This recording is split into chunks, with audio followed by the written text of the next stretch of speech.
what do you do? That's the question I'm sure, like me, you always get asked. What do you do? People don't say party, so tell me about who you are as a person. Or tell me who you love at the moment. Actually, some people. There are variants of that question, of course, which you do get asked. But what do you do? I remember just after leaving university, I saved up some money and spent a period just reading. I got to the end, I remember, of the novels of A.S. Byatt, and realized if I didn't stop now, it would be a clear run to the grave. I suddenly realized that the sort of strangeness of this reading sabbatical was when I was at something, and somebody I didn't know said, "What do you do?" And I just said, "Well, nothing, really." And there was a sort of visible shock, understandable shock. He said, I've never met anyone who said that before. It wasn't, of course, true, but I just thought it was perhaps more honest than saying, well, I'm reading at the moment or whatever. So I tried it out. But people aren't used to it. There's a reason we find our place in the world. And as Will said, we find meaning in the world from what we do. I wanted to reflect a little on a phrase that you don't hear so much these days, but I think is an important one to focus in on, which is the life well lived. What is a life well lived? Most people hone it down to 3, sometimes 4 things of your relationships, who you love, who loves you, your sense of being in a community of various kinds, your sense of being part of a larger body of people, and also your contribution to that body of people.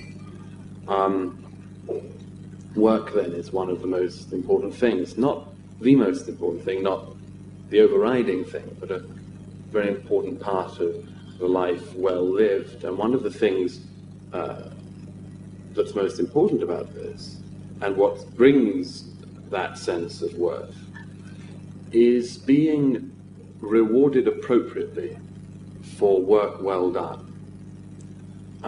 If you, I don't know how many of you have noticed this, but I'm sure it's sort of come across your radar like mine, that lottery winners, you know, the moment somebody wins the lottery, you can make a note in your diary, and you'll know that person in a couple of years' time will be found dead of an overdose in a crack den somewhere in Singapore. Not always, just in case there are any lottery winners in. If there are, I'd love to meet you afterwards. But by and large, it's a pretty devastating thing to happen to somebody actually winning millions and millions of pounds. Now, if you ask people in polls in America and in this country and elsewhere, what would be your big dream, they very often reply, usually the most common reply, is to hit the jackpot.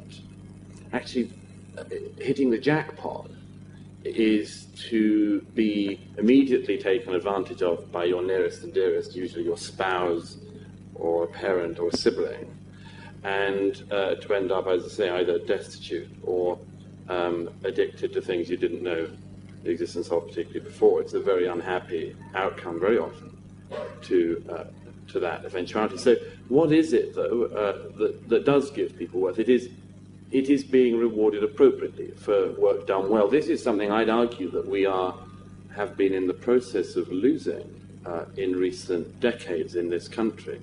The American sociologist writer Charles Murray, my namesake, wrote about this recently in his Irving Kristol lecture, saying if he wanted to single out the single thing in his lifetime that had changed most in the world of work, it would be this, that 40 years ago, even in America and in Britain, there was nobility and value in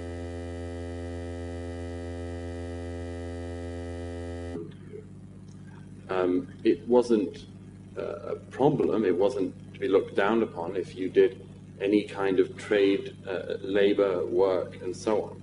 If you worked hard and provided for those around you.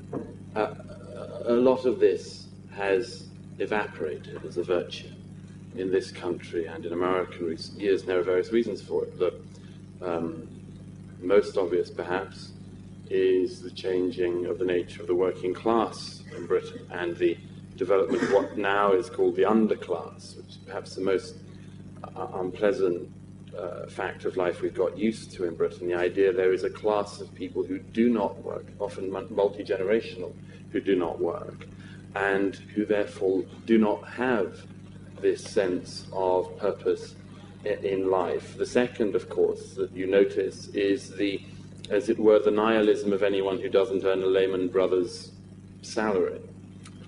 It's not uncommon, particularly with young people starting off in the job sector.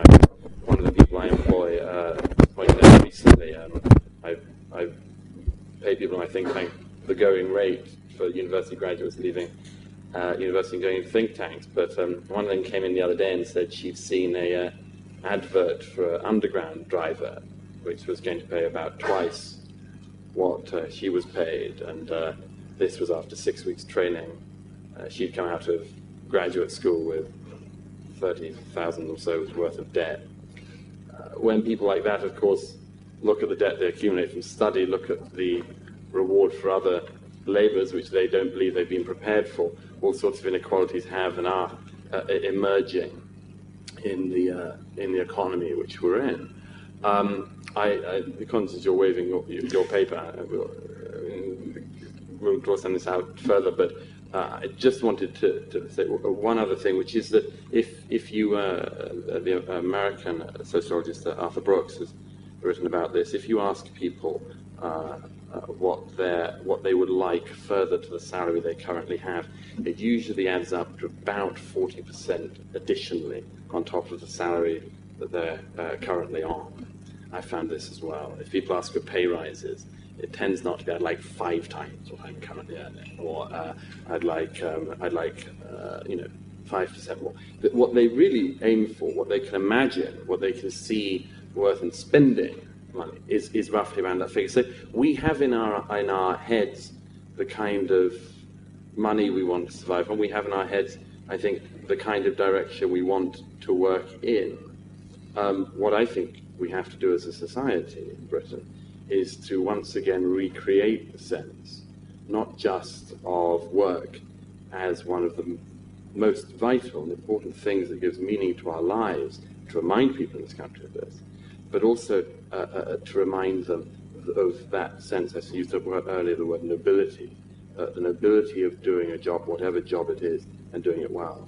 Just to very quickly pick up on that point, another demonstration of this, if I may, I think it was David Cameron, who was at a school a little while ago, and he was asking, well, it's a college, and he asked the various young people in the room which of them had jobs, if any of them had sort of part-time jobs. And one of them said that he did, and Cameron asked him what he did, and he said he works at McDonald's at weekends. And in front of him, quite a few of the other boys laughed and sniggered and so on. And Cameron, to his credit, picked up on this and said, "Don't laugh at him. Apart from anything else, the best way to get a better job is to have a job."